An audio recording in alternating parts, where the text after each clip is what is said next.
नमस्कार, आप देख रहे हैं एवन उत्तराखंड और मैं हूं आपके साथ आयुषी गुप्ता। बुलेटिन की शुरुआत करेंगे इस वक्त की हेडलाइंस के साथ।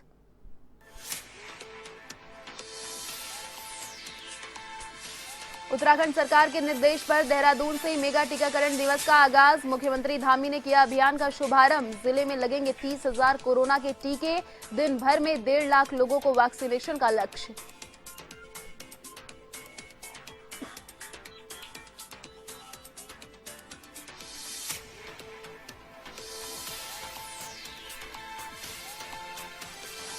उत्तराखंड के सीएम पुष्कर धामी का बड़ा ऐलान। हॉकी खिलाड़ी वंदना कटारिया को मिलेंगे 25 लाख, तो खेल नीति भी जल्द होगी लागू। 22 आंगनबाड़ी पुरस्कारों को भी हुई घोषणा।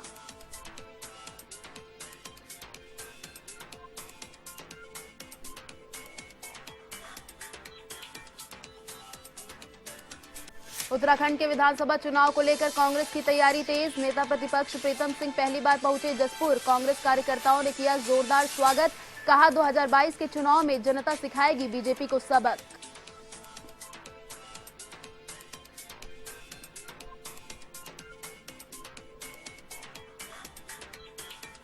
उत्तराखंड के साइकिल प्रकरण ने पकड़ा तूल। विभाग और क्षेत्र विधायक ने मामले में झाड़ा पल्ला, तो कांग्रेस व आप ने साधा निशाना। विकासनगर के लखनवाला गांव में लाखों रुपए कीमत की साइकिलें खा रही हैं जंग।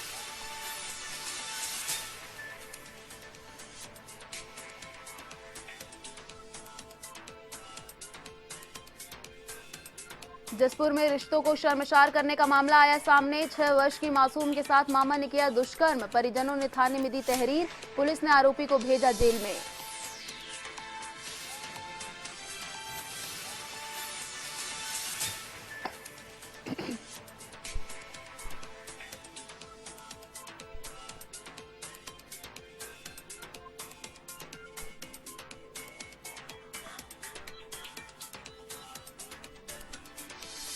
और अब खबरें विस्तार से। उत्तराखंड सरकार के निर्देश पर आज मेगा टीकाकरण दिवस मनाया जा रहा है। इसमें देहरादून जिले में 30,000 लोगों को कोरोना का टीका लगाया जा रहा है।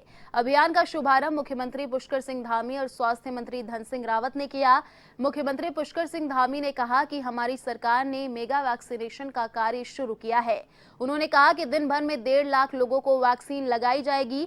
हमारा लक्ष्य है कि पूरे दिसंबर तक पूरे प्रदेश के लोगों को वैक्सीन लग जाए। सीएम धामी ने प्रधानमंत्री नरेंद्र मोदी को धन्यवाद देते हुए कहा कि उन्होंने उत्तराखंड को वैक्सीन देने के लिए वरीयता की क्रम रखा है। इस कारण हमें पर्याप्त मात्रा में वैक्सीन मिले। स्वास्थ्य मंत्री डॉक्टर धन सिंह रावत ने भी कहा कि सरकार वैक्सीनेशन के कार्य को तेजी से कराने का काम कर रही है। इसके लिए स्वास्थ्य विभाग को भी निर्देशित किया गया है। स्वास्थ्य मंत्री ने कहा कि हमारा लक्ष्य है कि हम दिसंबर तक प्रदेश भर में 100% वैक्सीनेशन को पूरा करें। जिला प्रतिरक्षण अधिकारी डॉक्टर सुधीर कुमार पांडे ने बताया कि इस दिन जनपद के हर टीकाकरण बूथ पर कम से कम 200 लोगों का टीकाकरण किए जाने का लक्ष्य है।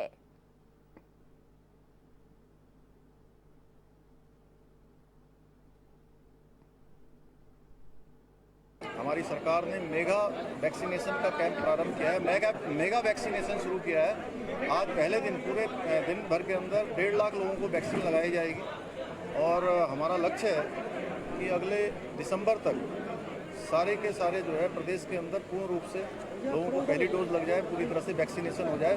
उसके लिए देश के यशस्वी प्रधानमंत्री जी का मैं धन्यवाद करना चाहता हूँ, देश के यशस्वी प्रधानमंत्री नरेंद्र मोदी जी का, कि उन्होंने पर्याप्त मात्रा में हमारे यहाँ पर जो वैक्सीन कुछ कम मात्रा में आ रही थी उसको जो है अधिक कर दिया है और अब हमको जल्दी से जल्दी अपना लक्ष्य प्राप्त हो जाएगा। 1.5 लाख से ज़्यादा लोगों पे वैक्सीनेशन कराने का निर्णय हमारे स्वास्थ्य विभाग ने लिया है और आज इसका विधिवत उद्घाटन हमारे मुख्यमंत्री जी कर रहे हैं। और हमने राज्य के सभी लोगों को आश्वस्त किया है कि 30 दिसंबर 2021 तक हम 100% लोगों पे वैक्सीनेशन का काम पूरा कर देंगे और ये देश का पहला राज्य होगा जो इसी साल 100% लोगों पे वैक्सीनेशन करा दें। उत्तराखंड सरकार ने खेल और खिलाड़ियों के प्रोत्साहन देने के लिए बड़ा ऐलान किया है। मुख्यमंत्री पुष्कर सिंह धामी ने देहरादून में भारतीय महिला हॉकी टीम की खिलाड़ी वंदना कटारिया को 25 लाख रुपए देने की घोषणा की है। उन्होंने कहा कि हमें गर्व है कि टोक्यो ओलंपिक में भारतीय हॉकी टीम के शानदार प्रदर्शन में उत्तराखंड की बेटी वंदना कटारिया का शानदार योगदान रहा। उन्होंने कहा कि शीघ्र ही हमारे राज्य में नई और आकर्षक खेल नीति लागू की जाएगी। इस नीति में विशेष रूप से हमारे युवाओं में अंतर्राष्ट्रीय स्तर की प्रतिभा का विकास करने के लिए उचित आर्थिक प्रोत्साहन का प्रावधान किया जाएगा।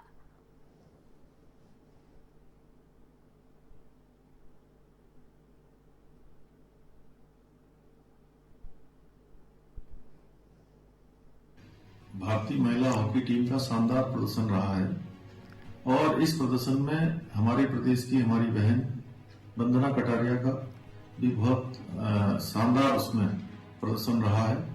इस हेतु उनके प्रोत्साहन के लिए मैं उत्तराखंड सरकार की तरफ से 25 लाख रुपए उनको एक प्रोत्साहन राशि के रूप में देने की घोषणा करता हूं और साथ ही साथ मैं कहना चाहता हूं कि हम उत्तराखंड के अंदर एक नई खेल नीति लेकर आएंगे जिससे कि हमारी ऐसी बहनें, ऐसे नौजवान, ऐसे युवा जो विभिन्न प्रकार की प्रतियोगिताओं में भाग लेते हैं, उनको उससे पहले जो तमाम प्रकार के अभाव होते हैं उनका अभाव न हो, चाहे उनके हेल्थ सप्लीमेंट्स हो, फूड की परेशानी हो।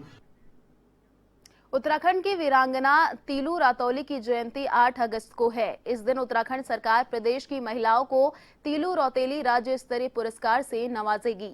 आपको बता दें कि विभाग की ओर से शुक्रवार को 2020-21 के पुरस्कारों के लिए चयनित महिलाओं के नामों की घोषणा की गई है। इसमें भारतीय हॉकी खिलाड़ी वंदना कटारिया सहित 22 महिलाओं को यह पुरस्कार मिलेंगे। इसके अलावा 22 आंगनबाड़ी पुरस्कारों की घोषणा भी की गई है। विभाग के उप निदेशक डॉक्टर एसके सिंह ने कहा कि मुख्यमंत्री धामी 8 अगस्त को चयनित महिलाओं को पुरस्कृत करेंगे। पुरस्कार वितरण समारोह आईसीडीएस सभागार में आयोजित किया जाएगा। महिला सशक्तिकरण एवं बाल विकास विभाग के सचिव हरिचंद्र सेमवाल ने कहा कि सरकार ने इस साल पुरस्कारों की राशि बढ़ाई है। इसमें धनराशि 21,000 से बढ़ाकर 31,000 रुपए की गई है, जबकि आंगनबाड़ी कार्यकर्ता पुरस्कार की धनराशि 10,000 से बढ़ाकर 21,000 रुपए की गई है।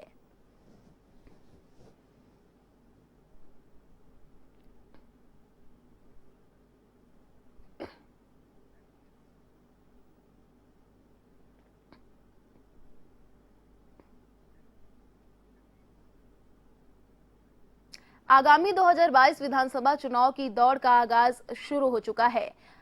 सभी राजनीतिक दल चुनाव प्रचार में अपना अपना दमखम भरने लगे हैं। वहीं कुमाऊं का प्रवेश द्वार कहे जाने वाले जिला उधम सिंह नगर के जसपुर विधानसभा में नेता प्रतिपक्ष बनने के बाद प्रीतम सिंह पहली बार पहुंचे, जहां कांग्रेस कार्यकर्ताओं ने उनका जोरदार स्वागत किया।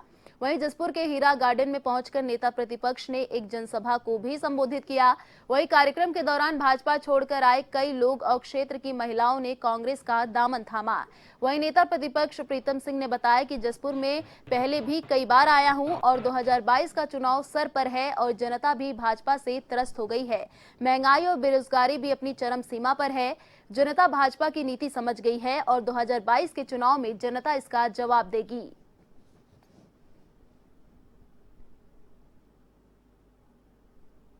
लेकिन ये जसपुर, काशीपुर या पूरा उधम सिंह नगर मेरे लिए नया नहीं है। अध्यक्ष के रूप में कई मरतबा आने का अवसर मिला है और आज आपने कहा कि क्या चुनौतियाँ हैं। 2017 के विधानसभा चुनाव में हम परास्त हुए और उसके बाद मुझे अध्यक्ष की जिम्मेदारी सौंपी गई। अध्यक्ष के रूप में मैंने प्रयास किया, कोशिश की कि उत्तराखंड राज्य के अंदर हम कांग्रेस को मजबूत करने का काम करें।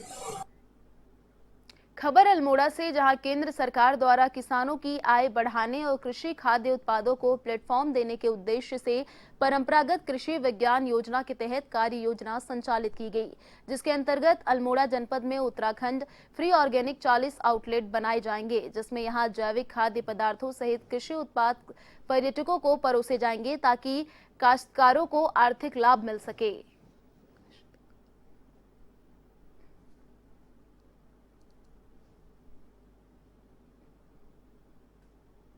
ये एक बहुत ही महत्वपूर्ण योजना है, परंपरागत कृषि विकास योजना।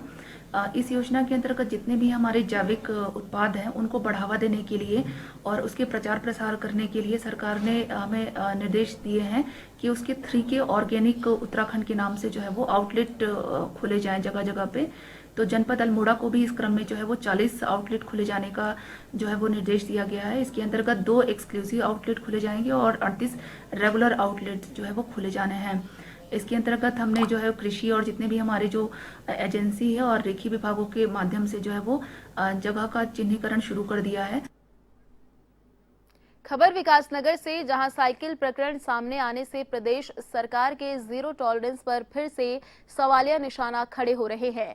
वहीं दूसरी ओर विभाग और क्षेत्र विधायक मामले से अनजान बनते हुए अपना पल्ला झाड़ रहे हैं, जिसके चलते लाखों रुपए कीमत की साइकिलें जंग खा रही हैं और अब कांग्रेस व आम आदमी पार्टी प्रदेश की भाजपा सरकार पर हमलावर है। आपको बता दें कि विकासनगर के लखनवाला गांव में एक लीज की जमीन पर हजारों साइकिलों को रखा गया है, जबकि लंबे समय से यहां रखी साइकिलें गर्मी बरसात में जंग खा रही हैं। आलम यह है कि देखरेख के अभाव में जंग खाती इन लाखों रुपए की साइकिलों पर न केवल घास उग गई है, बल्कि मधुमक्खियों ने छत्ता तक बना लिया है।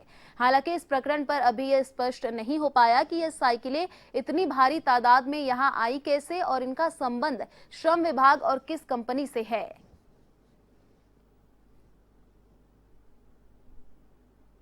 जैसे ही मुझे सूचना मिली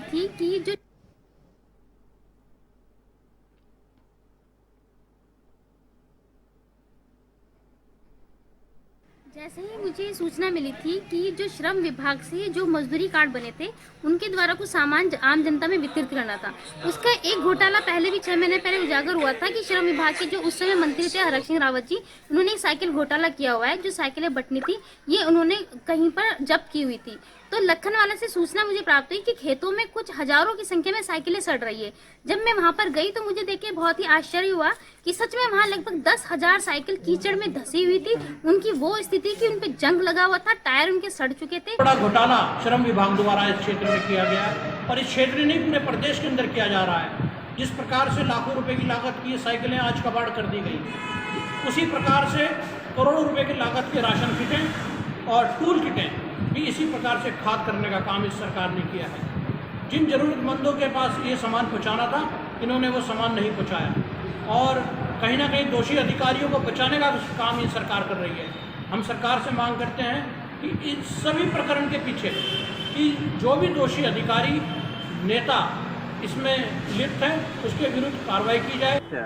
सरकारी पैसे से कोई भी सामग्री या किसी भी तरह का कोई मटेरियल खरीदा जाता है तो उसको सुरक्षित तरीके से रखा भी जाना चाहिए और लाभार्थियों तक को पहुंचना चाहिए। चलिए, लाभार्थियों तक पहुंचाने की उसकी एक प्रक्रिया है, तो यदि लाभार्थियों के चयन में समय लग रहा है तो उसको सुरक्षित तरीके से रखा जाए, यहाँ पे वो खराब ना हो, ताकि कल के रोज ऐसी स्थिति ना हो कि लाभार्थी को हम कोई मटेरियल दें, कोई मशीन एंड इक्विपमेंट दें तो वो सड़ा गला हो।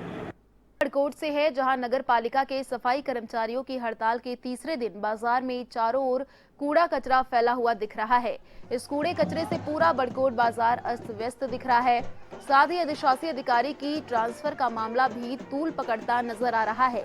इसी को लेकर बड़कोट व्यापार मंडल के सभी व्यापारियों ने अधिशासी अधिकारी के ट्रांसफर को लेकर ढोल नगाड़ों के साथ जुलूस निकाला और सफाई कर्मचारियों को अपना समर्थन दिया, जिसमें सभी व्यापारियों ने एक सुर में ईओ के ट्रांसफर की मांग की है।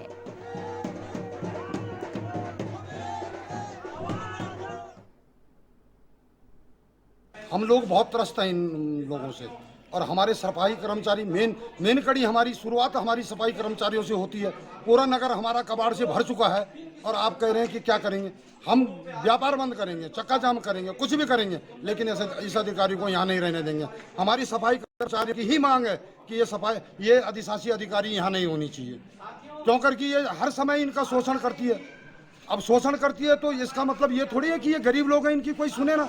सरकार को भी इस तरफ ध्यान देना। उत्तराखंड के नारायणबगड़ में मुआवजे की मांग को लेकर प्रभावित परिवारों का धरना दूसरे दिन भी जारी है। आपको बता दें कि सनेट गांव के प्रभावित परिवार पिछले 4 साल के भवन के प्रतिकर की मांग कर रहे हैं। दरअसल मिंग डांगतोली मोटरमार्ग की कटिंग के दौरान इन परिवारों को नुकसान उठाना पड़ा था। वहीं मामले को लेकर तहसीलदार नारायणबगड़ की ओर से कमेटी बनाई गई है।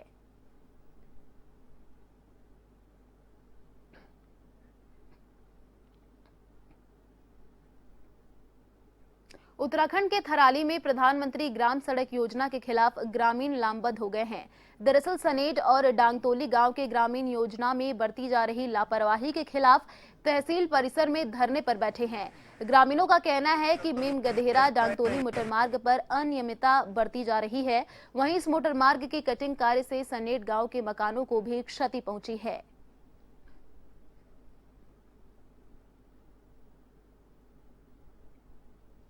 जो PMGSY के अंतर्गत निर्माणाधीन है और 2017 से उन लोगों ने जब काम शुरू किया तो उनके निर्माणाधीन कार्य के दौरान कई लोगों के आवासीय भवनों की क्षति हुई है।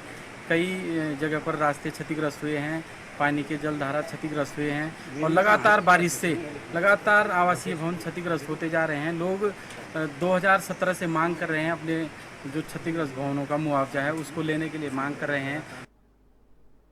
खबर जसपुर से है, जहां सरकार चाहे बेटी बचाओ बेटी पढ़ाओ के कितने ही दावे कर ले, मगर बेटियां सुरक्षित नहीं है। मानवता को शर्मसार करने का फिर एक मामला जिला उधम सिंह नगर के जसपुर से सामने आया है, जहां 6 वर्ष की मासूम के साथ बहला फुसलाकर मामा ने ही दुष्कर्म की घटना को अंजाम दे दिया। जसपुर कोतवाल जगदीश देवपा ने बताया कि एक महिला और उसके पति द्वारा तहरीर दी गई है, जिसमें बताया गया है कि बच्ची घर में अकेली थी और आरोपी मामा ने बच्ची को 10 रुपए का लालच देकर छत पर ले जाकर घटना को अंजाम दिया, जिसमें कार्रवाई करते हुए जसपुर पुलिस ने आरोपी को जेल भेज दिया है।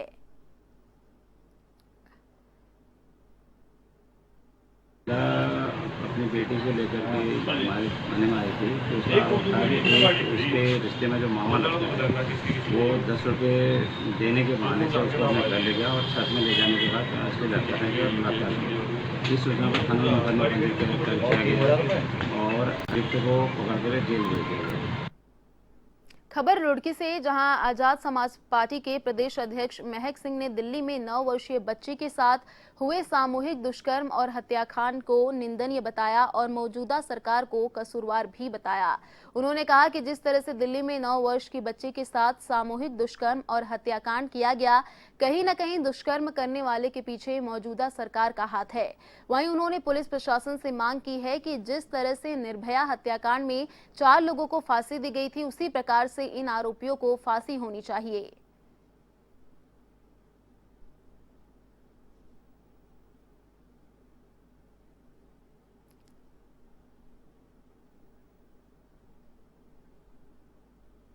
खबर सितारगंज से है, जहां वनों से लकड़ी तस्करी के मामले रुकने का नाम ही नहीं ले रहे हैं। इसी कड़ी में वन विभाग को एक बड़ी कामयाबी उस वक्त हाथ लगी जब चेकिंग के दौरान पुलिस को संदिग्ध वाहन पिकअप आता दिखाई दिया, लेकिन वाहन चालक ने पिकअप को भगा दिया। आखिरकार पुलिस ने पिकअप को पकड़ा, जिसमें बेशकीमती खैर की लकड़ी पाई गई। वहीं बरामद लकड़ी की कीमत करीब 1 लाख से अधिक बताई जा रही है।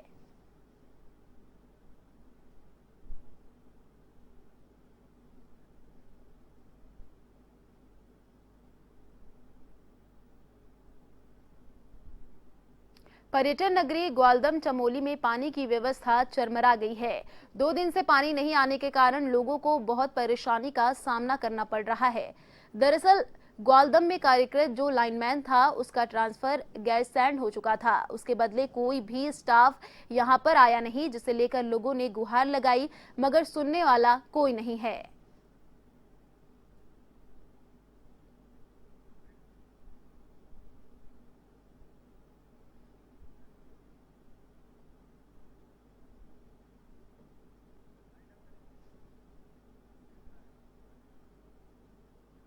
फिलहाल इस बुलेटिन में इतना ही। देश और दुनिया की तमाम बड़ी खबरों के लिए देखते रहिए A1 TV। नमस्कार।